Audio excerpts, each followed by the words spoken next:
অব্যবসায়ী প্রতিষ্ঠানের হিসাব। আমরা এর আগে একটা ম্যাথ করেছিলাম, আজকে এটা সেকেন্ড ম্যাথ। হ্যাঁ, তো দেখো স্যার, অব্যবসায়ী প্রতিষ্ঠানের হিসাব যদি আমরা করতে চাই, কোয়েশ্চেনের মধ্যে কি থাকবে, একটা প্রাপ্তি প্রদান হিসাব দেওয়া থাকবে, আর নিচে কি থাকবে, কিছু সমন্বয় দেওয়া থাকবে। সো প্রাপ্তি প্রদান হিসাব, সমন্বয় সব কিছুর মাধ্যমেই আমাদেরকে বা সবগুলো তথ্যকে বিবেচনা করেই আমাদেরকে কি করতে হবে, অব্যবসায়ী প্রতিষ্ঠান হিসাব করতে হবে। তো অব্যবসায়ী প্রতিষ্ঠান হিসাব বেসিক্যালি আয় ব্যয় হিসাব প্রস্তুত করো, আর হলো উদ্বৃত্ত পত্র প্রস্তুত করো, এগুলাই থাকে। অব্যবসায়ী প্রতিষ্ঠান হিসাব বলতে আমরা আয় ব্যয় বিবরণী প্রস্তুত আর উদ্বৃত্ত পত্র প্রস্তুতকে বুঝি। ওকে, আর মাঝে মধ্যে তোমাকে বলতে পারে প্রারম্ভিক মূলধনের পরিমাণ নির্ণয় করো। তো আমাদের এখানে প্রারম্ভিক মূলধনের পরিমাণ নির্ণয় করতে বলছে, আয় ব্যয় হিসাব প্রস্তুত করতে বলছে, আর সম্পদের পরিমাণ নির্ণয় করতে বলছে। ওই উদ্বৃত্ত পত্রটাকে আমরা কয় ভাগ করি স্যার? দুই ভাগে। একটা কি সম্পদ, আর একটা কি দায় ও মালিকানা সত্ত্ব, রাইট? বা দায়, সরি, এখানে আমরা মালিকানা সত্ত্ব বলবো না, এটা তো আর ব্যবসা প্রতিষ্ঠান না, দায় ও মূলধন। ওকে, তো আমরা একটু অ্যানালাইসিস করি কে কোথায় যাবে। হ্যাঁ, তো দেখো এই যে এখানে উদ্বৃত্ত মানে নগদ উদ্বৃত্ত, এইটা মানেও নগদ উদ্বৃত্ত। হ্যাঁ, উদ্বৃত্ত মানেই নগদ উদ্বৃত্ত। তো এই নগদ উদ্বৃত্তটা এক তারিখে, তার মানে এটা কোথায় যাবে স্যার? প্রারম্ভিক সম্পদে যাবে। চাঁদা দেয়া আছে, রাইট? তো এখানে চাঁদা দেয়া আছে, দেখো এটা কি, এটা হলো চলতি বছরের চাঁদা, তাই না? তো চলতি বছরের চাঁদাটা কোথায় যাবে? আয়। আর এটা কি গত বছরের চাঁদা, তো গত বছরের চাঁদা কোথায় যাবে? প্রারম্ভিক সম্পদে যাবে। এটা হলো কি আগামী বছরের চাঁদা, আগামী বছরের চাঁদাটা কোথায় যাবে? দায়ে যাবে। হ্যাঁ, সমাপনী দায়ে যাবে। ওকে, এখানে আমরা প্রারম্ভিক সম্পদ, প্রারম্ভিক সম্পদ, সমাপনী সম্পদ, প্রারম্ভিক দায়, সমাপনী দায়, এভাবে বিবেচনা করবো। ওকে, আচ্ছা, ম্যাগাজিন বিক্রয়, ম্যাগাজিন বিক্রয়টা কোথায় যাবে স্যার? ম্যাগাজিন বিক্রয়টা যাবে আয়। পুরাতন কাগজ বিক্রয়, এটা কোথায় যাবে? আয়। টিকিট বিক্রয়, এটা কোথায় যাবে? আয়। আচ্ছা, অনুদান, অনুদানটা কোথায় যাবে? মূলধনে। অনুদানটা যায় কোথায়?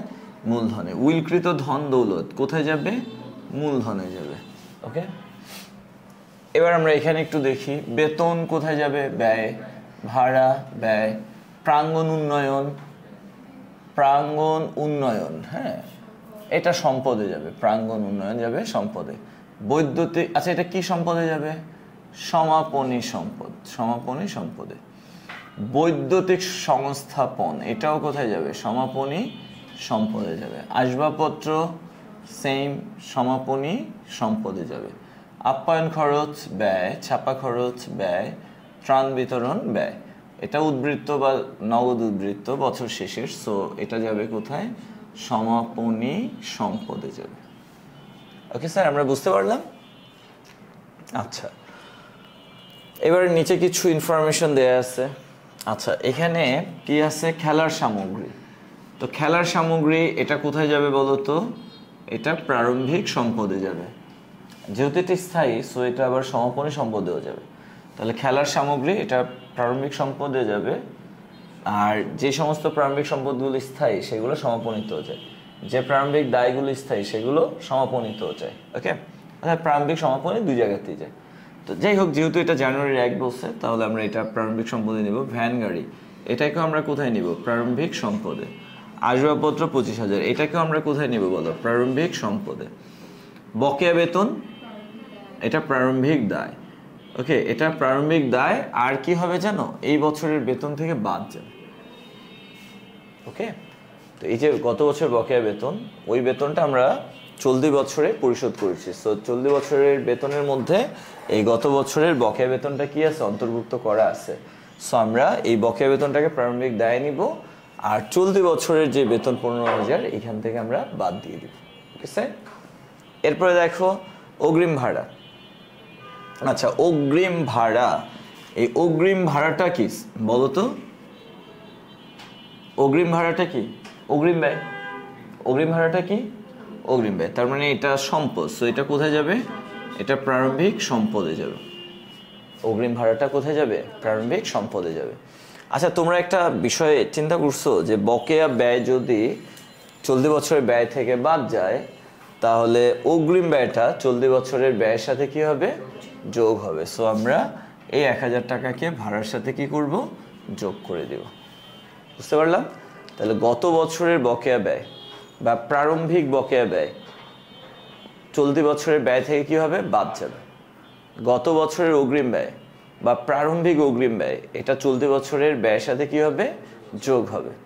কিন্তু চলতি বছরের বকেয়া ব্যয় চলতি বছরের ব্যয়ের সাথে কি হবে, যোগ হবে। চলতি বছরের অগ্রিম ব্যয় চলতি বছরের ব্যয় থেকে কি হবে, বাদ যাবে। তাহলে চলতি বছরের বকেয়া ব্যয়টাকে আমরা কি করি, ব্যয়ের সাথে যোগ, কিন্তু গত বছরের বকেয়া ব্যয়টাকে কি করব, বিয়োগ। চলতি বছরের অগ্রিম ব্যয়টা আমরা ব্যয় থেকে কি করি, বিয়োগ, কিন্তু গত বছরের অগ্রিম ব্যয়টাকে আমরা ব্যয়ের সাথে কি করব, যোগ। বুঝছো? চলতি বছরের বকেয়া ব্যয়কে অগ্রিম ব্যয়কে আমরা যা করি, গত বছরের বকেয়া ব্যয় অগ্রিম ব্যয়কে আমরা ঠিক তার উল্টা করব। বুঝতে পারছো? আচ্ছা, এরপরে আসো আমরা একটু নিচে দেখি অন্যান্য তথ্যাবলী দেয়া আছে। আচ্ছা, ক্লাবের মোট সদস্য সংখ্যা কতজন, 40 জন। বার্ষিক চাঁদার হার কত, 1000 টাকা। তাহলে দেখো 40 জন 1000 করে যদি চাঁদা দেয়, টোটাল কত হয়, 40,000 চাঁদা। তার মানে বর্তমান বছরে অর্থাৎ 2018 সালে আমাদের চাঁদা বাবদ মোট আয়, ওয়ালাইকুম আসসালাম, আমাদের চাঁদা বাবদ মোট আয় কয় টাকা হওয়ার কথা, 40,000। কিন্তু আমাদের এখানে দেয়া আছে কত, 32,500। তাহলে যা চাঁদা পাওয়ার কথা আমরা কি সেই পরিমাণ চাঁদা পেয়েছে, নো, 7,200 টাকা আমরা চাঁদা কম পেয়েছি। এই যে 7,200 টাকার চাঁদা কম পেলাম, এটার নাম হলো বকেয়া চাঁদা বা অনাদায়ী চাঁদা। কি স্যার? তাই মোট চাঁদা যা প্রাপ্ত চাঁদা তার চেয়ে কম। কত কম, 7,200 কম। এই যে 7,200 কম, এই 7,200কে আমরা বলবো অনাদায়ী চাঁদা বা বকেয়া চাঁদা। তাহলে অনাদায়ী চাঁদা বা বকেয়া চাঁদাটা হলো বকেয়া আয়।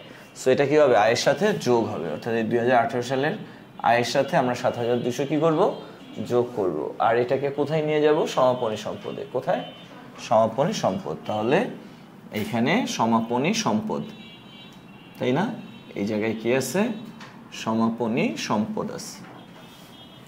এই যে বকেয়া চাঁদা 7,500 বা অনাদায়ী চাঁদা 7,500, এটা সমাপনী সম্পদে যাবে আর 40 বছরের চাঁদা এর সাথে যোগ হবে। আচ্ছা, অনুদানের অর্ধাংশ দিয়ে বন্যা দুর্গতদের জন্য ত্রাণ তহবিল গঠন করতে হবে। তো আমাদের অনুদান কত, 18,000, তার অর্ধাংশ মানে অর্ধেক মানে 9,000 টাকা কি করতে হবে, ত্রাণ তহবিল গঠন করতে হবে। তাহলে ত্রাণ তহবিল এটা কোথায় যাবে, সমাপনীর দায়। কোথায় যাবে, সমাপনী দায়। তাহলে ত্রাণ তহবিল আমরা গঠন করব 9,000 টাকা, এটা যাবে সমাপনী দায়। এবং অবশিষ্ট যে অংশ অর্থাৎ বাকি 9,000, এই বাকি 9,000 মুনাফা স্বরূপ গণ্য করতে হবে।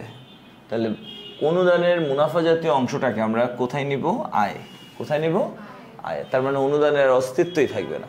অনুদান হলো 18,000, এর অর্ধেক আমি আয়ে দেখাবো আর বাকি অর্ধেক আমি ত্রাণ তহবিল হিসেবে দেখাবো। ওকে, এরপরে কি বললো, যে আসবাবপত্রের 10% অবচয় ধার্য করতে হবে। তো আসবাবপত্রের উপরে আমরা কি করব স্যার, অবচয় ধার্য করব, রাইট? তাহলে আসবাবপত্রের অবচয় এটা কোথায় যাবে বলো, ব্যয়। কোথায় যাবে, ব্যয়। আর কি হবে, আসবাবপত্র থেকে বাদ যাবে। আমরা আসবাবপত্রের পাশে একটি স্টার্ট দিয়ে রাখলাম। যখন আমরা আসবাবপত্র বসাবো তখন আমরা ওই অবচয়টাকে বাদ দিয়ে বসাবো। ক্লিয়ার, বুঝছো? এবার আসো আমরা রিকোয়ারমেন্টগুলো কমপ্লিট করি। 2018 সালের 1 জানুয়ারি তারিখে মূলধনের পরিমাণ নির্ণয় করো। তো 18 সালের 1 জানুয়ারি বলতে কাকে বোঝানো হচ্ছে, প্রারম্ভিককে। সো আমরা প্রারম্ভিক মূলধন নির্ণয় করব, রাইট? প্রারম্ভিক মূলধনের পরিমাণ নির্ণয়, প্রারম্ভিক মূলধনের পরিমাণ নির্ণয়। Okay sir? আচ্ছা, তো প্রারম্ভিক মূলধন আমরা কিভাবে পাবো বলো তো? প্রারম্ভিক মূলধন আমরা এখানে লিখি বিবরণ টাকা টাকা। স্যার আমরা অ্যাজ ইউজুয়াল পদ্ধতিতেও বের করতে পারি। ফার্স্টে আমরা কি লিখব, প্রারম্ভিক সম্পদ সমূহ। প্রারম্ভিক সম্পদ সমূহ। আচ্ছা, প্রারম্ভিক সম্পদ সমূহ। তো প্রারম্ভিক সম্পদ কয়টা আছে দেখো, এই যে 1টা 2টা 3টা 4টা 5টা 6টা, আমাদের 6টা আছে। আচ্ছা, ফার্স্টে আমরা কি লিখবো, হাতে নগদ। হাতে নগদ, তাই না? হাতে নগদ কত, 24,000। হাতে নগদ বা নগদ উদ্বৃত্ত। হ্যাঁ, আমরা আচ্ছা হাতে নগদ না লিখে নগদ উদ্বৃত্ত লিখি, এটাই বেটার। নগদ উদ্বৃত্ত।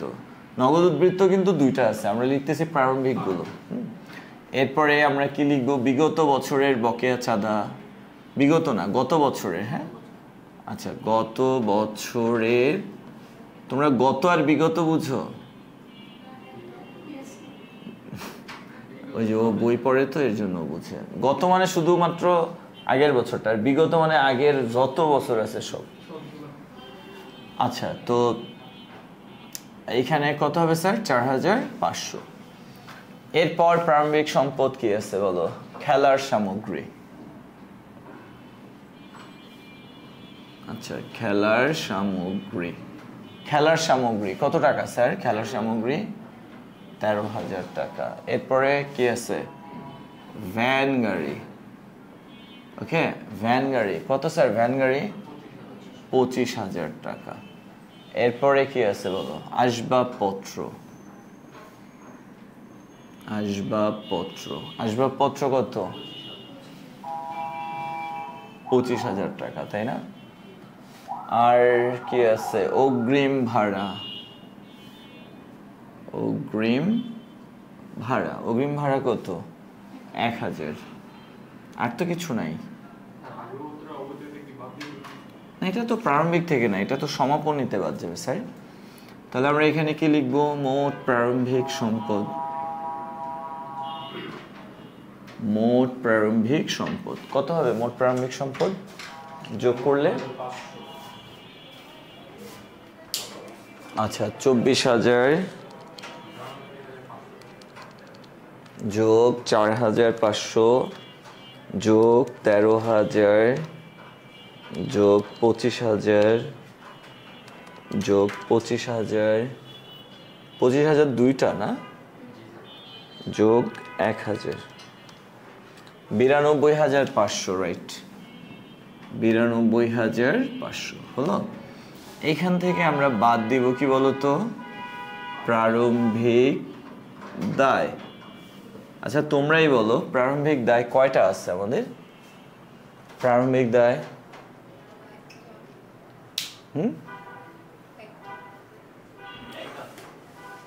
এই যে বকেয়া বেতন গত বছরের, এছাড়া তো আর নাই। আচ্ছা, তাহলে আমরা এখানে লিখি গত বছরের বকেয়া বেতন, গত বছরের বকেয়া বেতন কত স্যার? 5,000। আচ্ছা, তাহলে আমরা যদি 5,000 মাইনাস করে দিই তাহলে কত হয় এখানে? 87,500, 87,500। এটাই হলো প্রারম্ভিক মূলধন, প্রারম্ভিক মূলধনের পরিমাণ। ওকে স্যার, প্রারম্ভিক মূলধনের পরিমাণ কত স্যার? 87,500।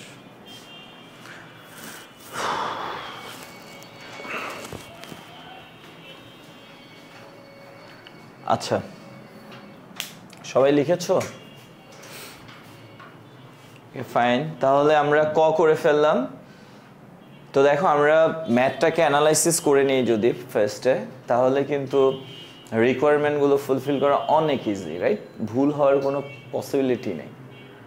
অনেকে এটাকে মনে করে কি আজাইরা কাজ, আসলে এটাই মেন। এই কাজটা যদি করো ব্রেইনস্টর্মিং, তাহলে তোমার ক্যালকুলেশনগুলো অনেক ইজি হয়ে যাচ্ছে, রিকোয়ারমেন্টগুলো অনেক ইজি হয়ে যায়। হ্যাঁ অবশ্যই, পেন্সিল দিয়ে দাগাবা, টিচাররা যেন না দেখে, একটা রাবার নিয়ে যাবো, মুছে দিবা। ওকে, আর এটা করতে কিন্তু অনেক টাইম লাগে না, যারা এক্সপার্ট তাদের জন্য এটা করতে মানে 2 মিনিট, এর বেশি লাগার কথা না। আচ্ছা, এবার আমরা খ করব, আয় ব্যয় হিসাব প্রস্তুত করব। ওকে, চলো আমরা আয় ব্যয় হিসাব করি।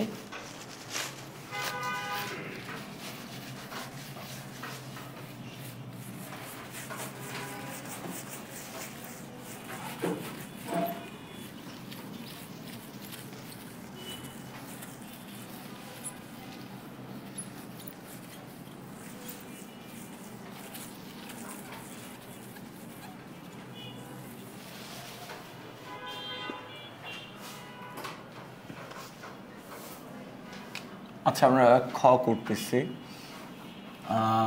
তাজুল স্মৃতি ক্লাব, তাজুল স্মৃতি ক্লাবের আয় ব্যয় বিবরণী।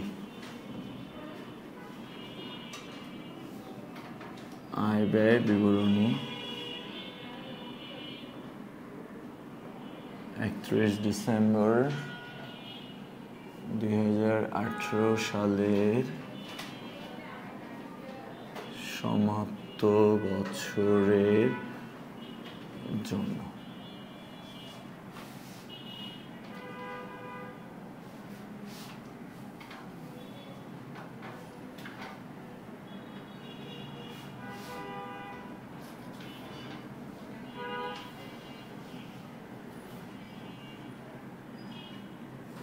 বিবরণ টাকা টাকা, ওকে, 3টা টাকার ঘর। আচ্ছা, তো আমরা ফার্স্টে লিখি আয় সমূহ। আচ্ছা, আমরা এখন আয়গুলো বসাই।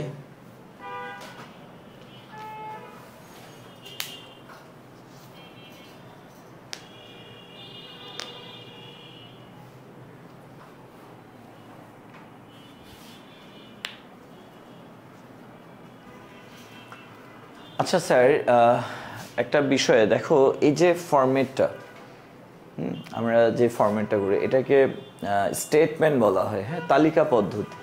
আর একটা হলো অ্যাকাউন্টিং ফরম্যাট। হ্যাঁ, তো আমি দেখলাম বইগুলো সব অ্যাকাউন্টিং ফরম্যাটকে ফলো করছে, মানে এই ফরম্যাটটা ফলো করে নাই। আমরা নগদান বই করি না, প্রাপ্তির দিক প্রদানের দিক, বা এই জায়গায় কোয়েশ্চেনে যেমন প্রাপ্তির দিক প্রদানের দিক, এই ফরম্যাটটা ফলো করা হয়েছে। তাহলে আমরা একটা কাজ করি, এই ফরম্যাটটা ফলো না করে আমরা অ্যাকাউন্টিং ফরম্যাটটাই ফলো করি। হ্যাঁ, যেহেতু মানে আসলে আমরা তো মানে এই বড় বড় টিচারদের বই পড়েই শিখছি, সো তারা যেহেতু ওই ফরম্যাটটাকেই ফলো করতেছে, আমাদেরও মনে হয় ওইটাই ফলো করা উচিত। বাট এই ফরম্যাটটা ফলো করলে অঙ্কেও যে ভুল হবে এমন কিন্তু না, কারণ ওই অ্যাকাউন্টিং ফরম্যাট এখন দুনিয়া থেকে উঠে গেছে, কেউ অ্যাকাউন্টিং ফরম্যাট ফলো করে না, সবাই এই স্টেটমেন্ট ফরম্যাটটাই ফলো করে। হ্যাঁ, আমরা তো আর্থিক বিবরণীও এখন অ্যাকাউন্টিং ফরম্যাটে করি না, এই স্টেটমেন্ট পদ্ধতিতে করি। তোমাদের কলেজে কি এই স্টেটমেন্ট এইভাবে দুইটাই করাইছে? হ্যাঁ, এভাবেই করাইছে স্টেটমেন্ট। কোনটা করবি, স্টেটমেন্ট পদ্ধতিটাই করবো নাকি? আচ্ছা, তাহলে এটা এইভাবেই করি, পরের ম্যাথটা আমরা অ্যাকাউন্টিং ফরম্যাটে করবো না, দুইটাই যেন আমরা মানে পারি। হ্যাঁ, আচ্ছা, তো আয় সমূহ এখন তাহলে এখানে যারা যারা আয় আছে এদের ধরে ধরে আমরা বসাবো, রাইট? ফার্স্টের আয় কি বলতো? চাঁদা, চলতি বছরের চাঁদা। ওকে, চলতি বছরের চাঁদা। চলতি বছরের চাঁদা স্যার কত বলো তো? 32,500। এখানে কিন্তু স্টার আছে, কয়টা স্টার আছে? একটা। সেটা কেন? যোগ অনাদায়ী চাঁদা। হ্যাঁ, অনাদায়ী চাঁদা। আচ্ছা, অনাদায়ী চাঁদা কত স্যার? 7,500। টোটাল কত হয়? 40,000। স্যার দেখো, কেউ যদি চলতি বছরের চাঁদা এখানে 40,000 বসাবে, যে এটা, তাহলে কি হবে জানো? এখান থেকে তোমাকে গত বছরের চাঁদা বাদ দিতে হবে, তারপরে আগামী বছরের অগ্রিম চাঁদাও কি করতে হবে? বাদ দিতে হবে। তো 40,000 থেকে তুমি যদি 4,500 বাদ দাও, 3,000 বাদ দাও, অর্থাৎ 7,500 বাদ দাও, তাহলে হয় কত? 32,500। তো ওই কাজগুলো তুমি না করে ডিরেক্ট 32,500 দিয়ে অঙ্কটা করতে পারো। হ্যাঁ, আচ্ছা, এরপরে আসো আমরা কি বসাবো? ম্যাগাজিন বিক্রয়। ম্যাগাজিন বিক্রয়, ম্যাগাজিন বিক্রয় কত? 12,000। যোগ বিয়োগ থাকলেই ঘরে বসাবো, না হলে মেইন এই মাঝের কলামে। পুরাতন কাগজ বিক্রয়। পুরাতন কাগজ বিক্রয়। আচ্ছা, পুরাতন কাগজ বিক্রয় কত স্যার? 2,400। টিকিট বিক্রয়। আচ্ছা, টিকিট বিক্রয়। টিকিট বিক্রয় কত স্যার? 4,000। এরপর আমরা কি লিখতে পারি? এখানে আর কিছু আছে? নো। তাহলে এখানে 4টা আছে, 1 2 3 4, আমরা 4টাই লিখলাম। 40, 12,000, 2,400 আর হলো 4,000। ওকে, এবার সমন্বয়ের মধ্যে দেখো তো আয় আছে কিনা? আছে, এই যে এখানে, তাই না? অনুদানের মুনাফা স্বরূপ অংশ। আচ্ছা, তাহলে মুনাফা, তাহলে আমরা এখানে লিখতে পারি অনুদানের মুনাফা জাতীয় অংশ।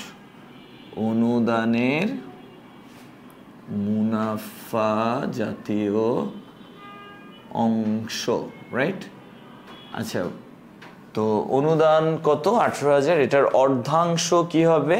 ত্রাণ তহবিল। তাহলে বাকি থাকে কত? 9,000, তাই না? ওই বাকি 9,000টাই আয় হিসেবে দেখাতে হবে।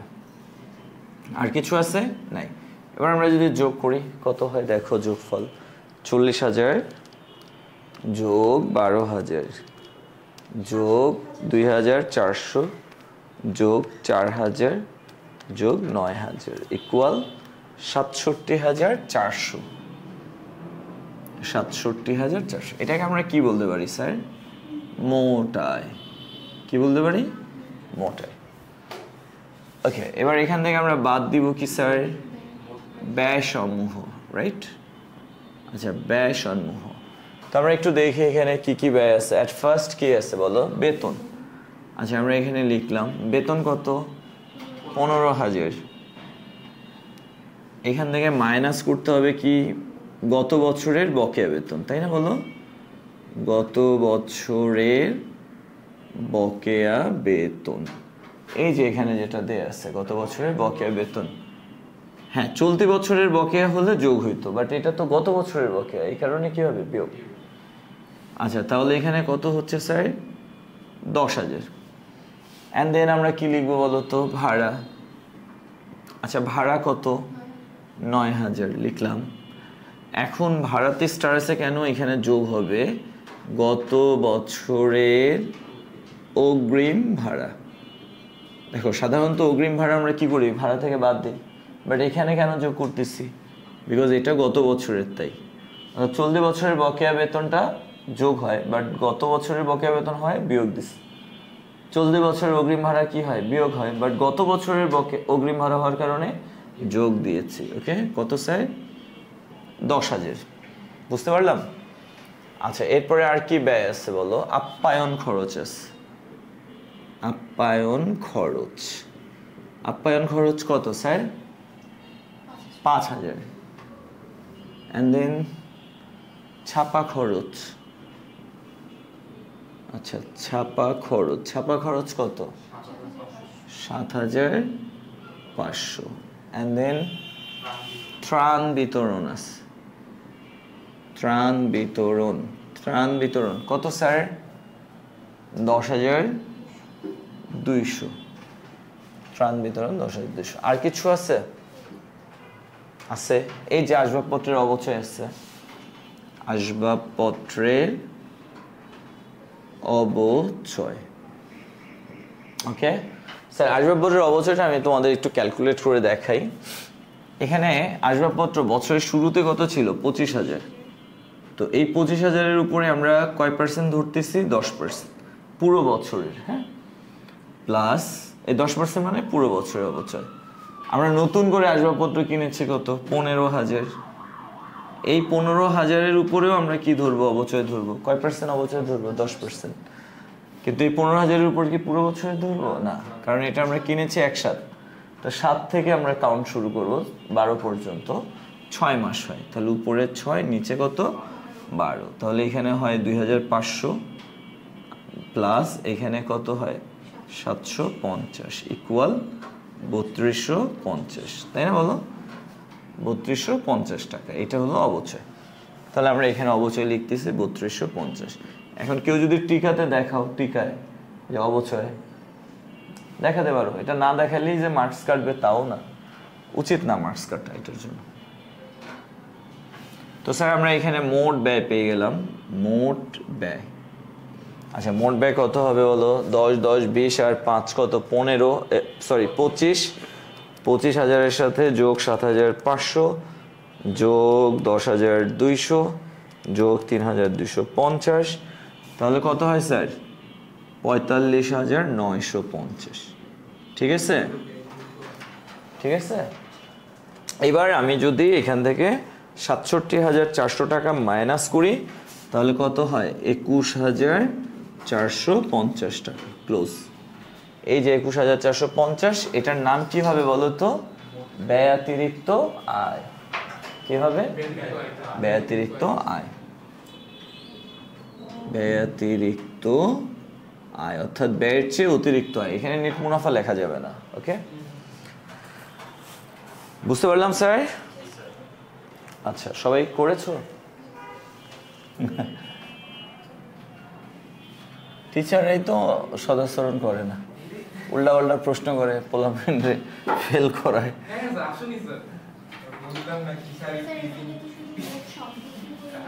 আচ্ছা এটা, আচ্ছা ওকে স্যার, একটা বিষয় দেখি, এখানে জাস্ট মোট সম্পদ বের করতে বলছে। হ্যাঁ স্যার, আমরা একটা কাজ করি, মোট সম্পদ এবং দায় আমি দুইটাই করাই দিই। হ্যাঁ, বাট তোমরা পরীক্ষার সময় কিন্তু দুইটা করবে না, জাস্ট সম্পদেরটা করবে। হ্যাঁ আচ্ছা, দায়, তারপরে আমরা এক্সট্রা করতেছি, এখানে মোট সম্পদের জায়গায় আমরা সম্পদ দায় দুইটাই বের করতেছি।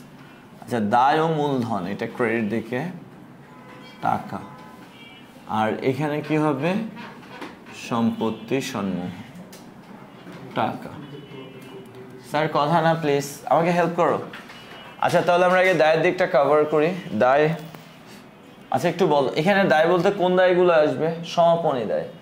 ওকে, তো আমরা একটু দেখি সমাপনী দায় আছে কোথায়। এই যে এখানে চলতি বছরের, আচ্ছা চলতি বছরের অগ্রিম চাঁদা।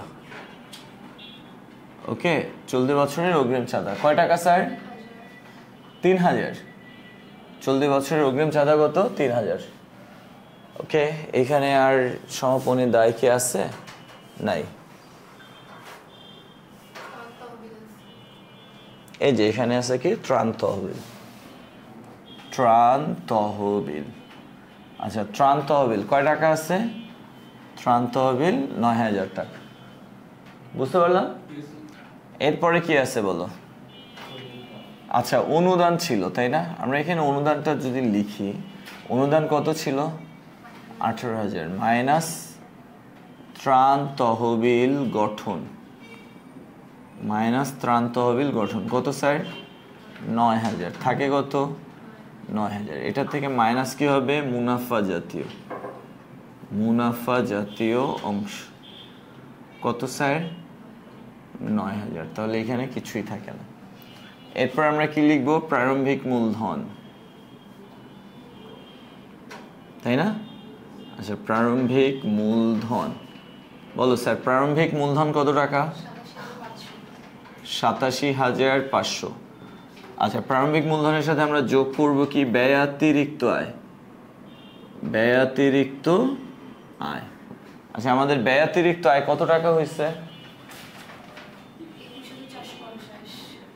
21450।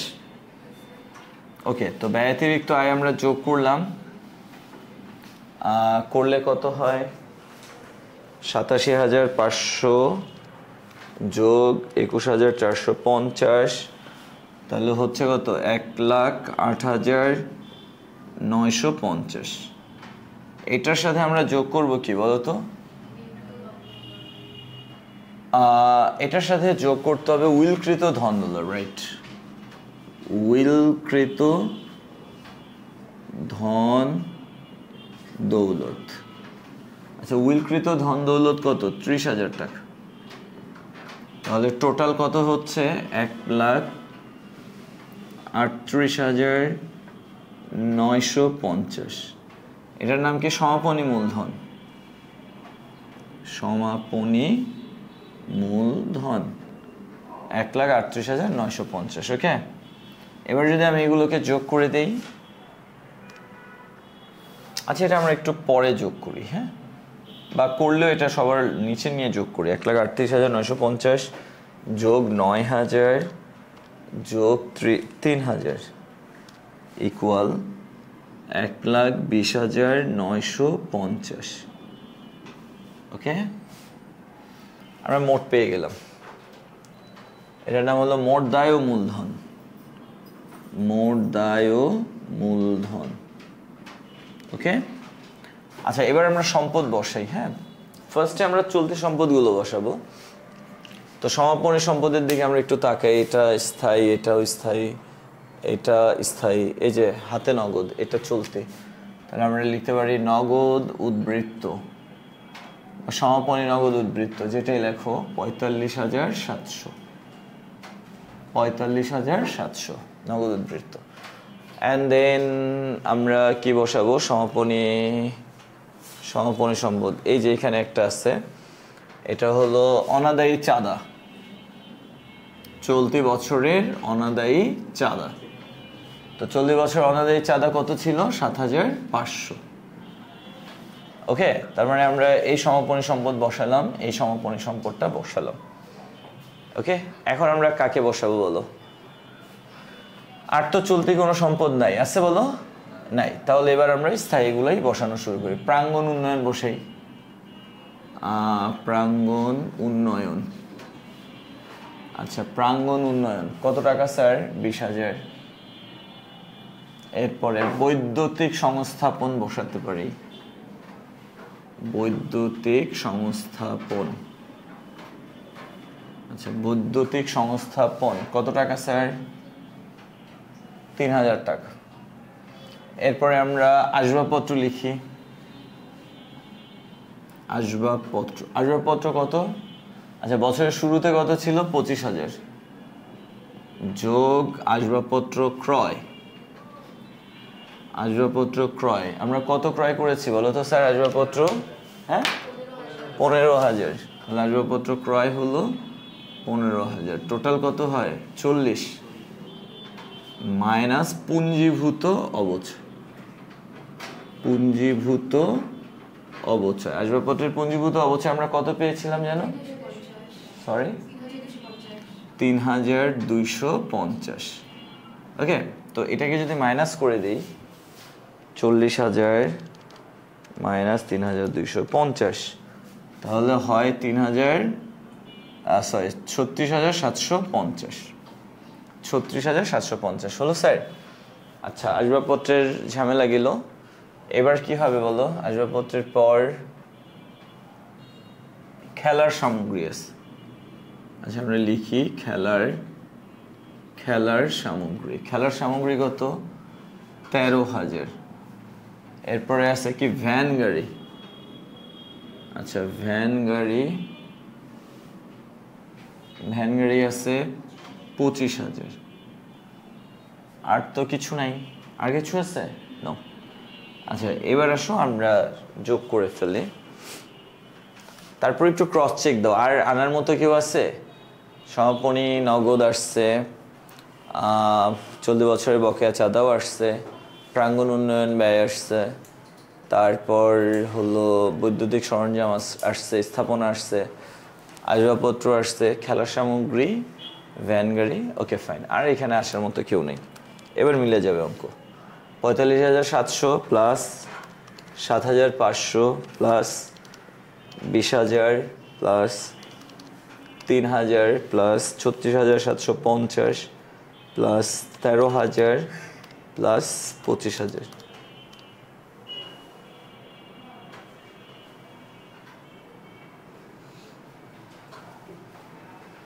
আচ্ছা এখানে আমরা কি যোগ করলাম? এটা ১,২০,৯৫০ কেমনে হয়? আচ্ছা এখানে হলো ১,৫০,৯৫০ ক্লোজ। এটা হলো মোট সম্পদ,